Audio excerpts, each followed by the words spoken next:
كوليبالي لاعب منضبط ملتزم بعقده مع الهلال يستحق الإشادة من مجلس إدارة نادي الهلال لاحترافيته العالية في التعامل مع المجلس وانضباطه وسلوكه الراقي جدا مع مجلس إدارة نادي الهلال.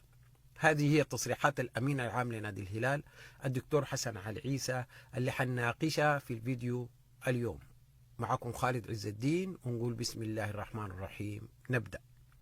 نحن بنتكلم اليوم عن شخص محترم على المستوى الشخصي، مهذب، حروفه جميلة لما يكتب عن الهلال، مؤكد انه هو مشبع بحب الهلال، جاي من المدرجات، كان رئيس رابطة الهلال، وهو شخص مترجم لغة فرنسية، لغة إنجليزية.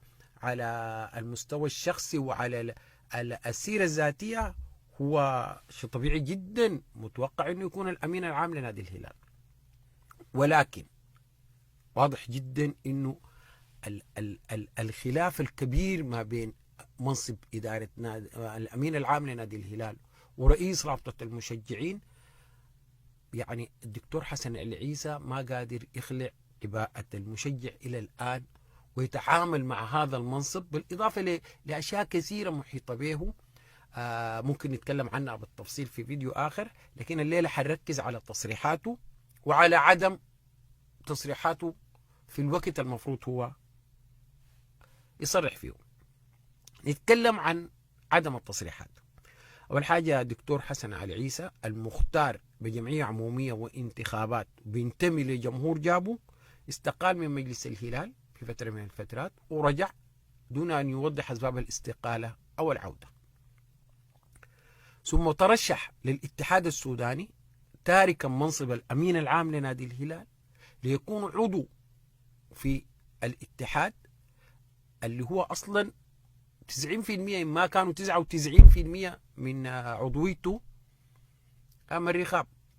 برضو ما في مشكلة، ما وضح هو ليه عايز يترك منصب الأمين العام عشان يمشي ليكون مجرد عضو في الاتحاد، وبعد ذلك لم يوضح ليه هو رغم انه اسمه نزل ومع القائمة وكل الناس شافت انه مترشح في قائمة معتصم جعفر، برضو كان بخيل جدا في انه يصرح ليه هو مشى وليه هو رجع وليه هو عايز يسيب المنصب وليه هو راجع. طيب برضو التصم الصمت. خرج الهلال من دور الأبطال، حزن كبير جدا. الناس اتكلمت عن التسهيلات، اتكلمت عن المهاجم السوبر، اتكلمت عن الهلال، عن اختياره لملاعب ما جماهيرية، يعني ردود الأفعال الطبيعية اللي بتحصل مع خروج أي نادي. أخونا العلاقي كتب عن انه هو حزين زي الجماهير، المهم واسى الجمهور، ثم بعد ذلك تحدث في لقاء عن موضوع المهاجم السوبر. دكتور حسن علي عيسى الأمين العام لنادي الهلال برضه ما صرح في قضية كبيرة زي خروج الهلال في الأبطال. الآن المجلس الهلال ده يعني دخل في سنته الأخيرة، الناس بدأت تتكلم عن انتخابات، عن ترشيحات. دكتور حسن علي عيسى ما تكلم لنا عن الجمعية العمومية ولا تكلم لنا عن الميزانية اللي لحد الآن المجلس ما قدم ميزانية، ولا عن استعداداتهم والجمعية بتكون كيف والعضوية. كل الناس بيسألوا عن العضوية وطريقة العضوية، رغم انه صرح كميات وكان قايد مسألة قيام الجمعيات العمومية لروابط المشجعين في دول المهجر. القضية الكبيرة في الفترة الأخيرة طبعا اللي هي قضية انسحاب الهلال، التنسيق مع المريخ للانسحاب من كأس السودان. دي موضوع عمل ضجة كبيرة جدا، وكان في اتهام بأنه الهلال أصلا ما عنده اتفاق رسمي وما وقع. إعلام المريخ طلع الخطاب بتاع الاتفاق واللي هو موقع الدكتور حسن علي عيسى، رغم أنه ظاهر في الصورة كان رامي. حسن علي عيسى ما وضح كيف القرار ده طلع، هل هو فعلا قرار مجلس بالإجماع، وما نفى أنه كل الكلام اللي بيتقال عن أنه هو وقع من خلف المجلس أو أنه رامي أصلا عنده الختم، رغم كل هذه الضجة، وما ضجة خاصة بالهلال بس، خاصة بالهلال وخاصة بالمريخ، خاصة بالاتحاد العام. وكل الناس عرفت انه الهلال منسحب من المباراة. ثم بعد ذلك جاء الهلال ورجع وشارك في المباراة. الدكتور حسن علي عيسى يعني صمت في وقت مفروض فيه يتكلم فيه. ثم أخيرا الاتفاق مع شركة تأمين للشراكة مع الهلال، صور وتوقيع عقد في فندق في القاهرة اللي هو أصلا أفتكر الدكتور حسن علي عيسى مقيم فيها. ظهر نائب الأمين العام ويتصور مع الأخوان في شركة التأمين.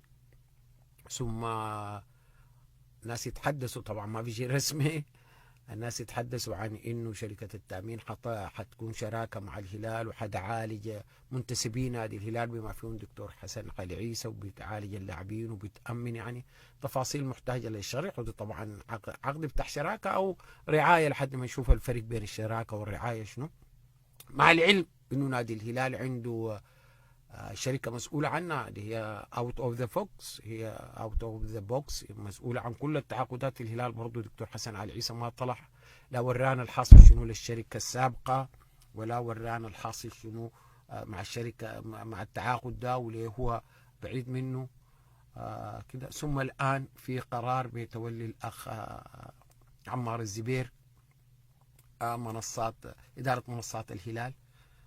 طيب إذا الهلال ده داير يستثمر في منصاته، كل الناس عارفة إنه عنده عقد مع شركة تاسيتي للإشراف على أي عمل استثماري في الميديا. برضو دكتور حسن علي عيسى ما وضح لنا، فبيصمت دكتور حسن علي عيسى بيصمت في القضايا الكبيرة اللي المفروض يتكلم فيها الأمين العام لنادي الهلال.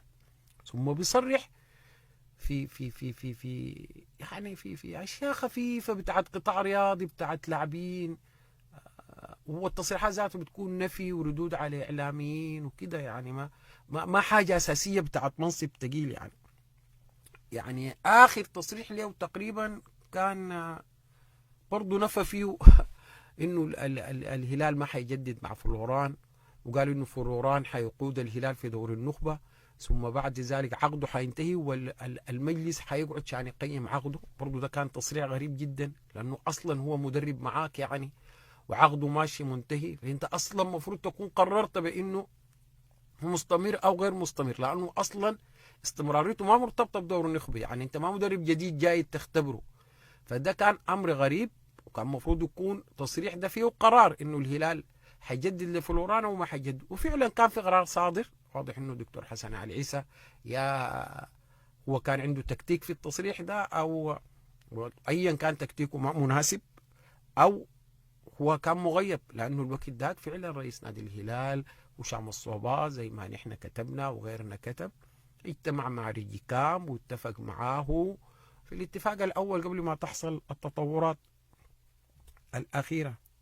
فمن التصريح ذاك تقريبا حسن علي عيسى ما صرح الا في انه قال انه الهلال اتصل بمحامي في سويسرا عشان موضوع ايمي، وده التصريح بتاع دائرة كرة ولا قطاع رياضي يعني لو مشى كثير. وبعدين ذات قضية إيمي ما قضية خطيرة لدرجة إنك تتكلم فيها وتقول محامي وتدي انطباع وسويسرا كده، وهو لاعب غايب عن المعسكر بترسل له وبس، إذا ما جاء المعسكر أنت بتعاقبه. وإلى الآن إيمي لا طلع من الهلال، لا فسح عقده من طرف واحد، هاي احتمال يكون رسل طلب بتاع فسخ عقد. لكن في الآخر هي ما قضية خطيرة بتدخل فيها الأمين العام وبصرح فيها رغم صمته في القضايا الكبيرة، هي قضية بتاعت قطاع رياضي. ثم نأتي إلى تصريحه الغريب الأخير ده اللي هو بيشيد فيه باللاعب كولوبالي إشادة كاملة شاملة، وبيقول إنه ده لاعب كالعادة. طبعا أول حاجة بدأ بالنفي، قال إنه هو بينفي كل الكلام اللي اتقال عن إنه كولوبالي ده لاعب متمرد. نقرأ لكم شوية من تصريحات الدكتور حسن علي عيسى الأمين العام لنادي الهلال لينفى كل الأحاديث التي تحدثت عن تمرد كولوبالي أو رفضه الانصياع لقرارات المجلس. طبعا أصلا أنا ما شفت زول كتب عن إنه كولوبالي رفض الانصياع لقرارات المجلس، لأنه أنا ما عارف المجلس ده قرر شنو مع كولوبالي ورفض الانصياع. دي معلومة غايبة عني، لكن المعلومة أو الحاجة اللي أنا اتكتبت في فوت أول أو اللي تناولت الميديا كلها إنه كولوبالي ما جاي المعسكر، لكن هل في قرارات من مجلس الهلال دي شنو ما سمعنا بها. أو يمكن دكتور حسن آل عيسى برضه يمكن يكون في اجتماع وما ورانا إنه مجلس الهلال قرر بعد القرارات تجاه اللاعب واللاعب انصاع بها يعني. وقال إن التصريحات التي أدى بها اللاعب تصريحات إعلامية عكست بوضوح احترامه لعقده وحرصه على التنسيق مع إدارة النادي في كل ما يتعلق بالعروض التي وصلته من الخارج. يعني كولوبالي ده من خلال التصريح الإعلامي ما من خلال أي حاجة. حسن علي عيسى ده استشف إنه هذا لاعب ممتاز جدا وبأكد احترامه للعقد وبيشد بيه بإنه هو بينسق مع الهلال في العروض اللي بتجيبه. يعني كولوبالي ده فاتح له خط بتاع عروض، بيتلقى العروض هو بعد ذاك بيجي بينسق مع مجلس إدارة نادي الهلال. والله يا أخي لاعب فعلا منضبط يعني. وأوضح عيسى إن المجلس يثمن السلوك الاحترافي. مجلس الهلال عبر لسان الأمين العام بيثمن السلوك الاحترافي الذي يميز كولوبالي، مشيدا بانضباطه والتزامه الصارم ببنود العقد، وهو ما اعتبره دليلا على عقليته الاحترافية وفهمه المتقدم لمتطلبات اللعب لنادي بحجم الهلال.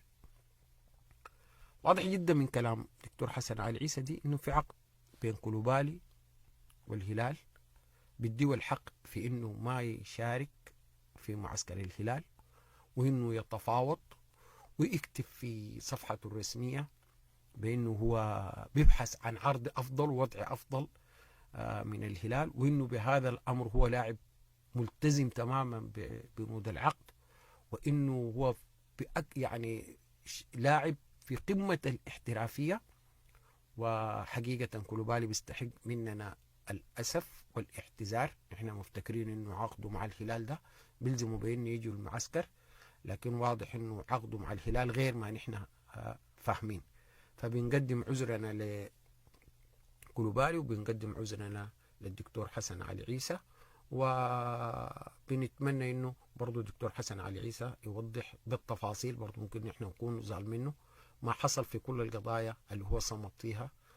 مع خالص شكرنا وتقديرنا. السلام عليكم ورحمة الله تعالى وبركاته. خالد عز الدين.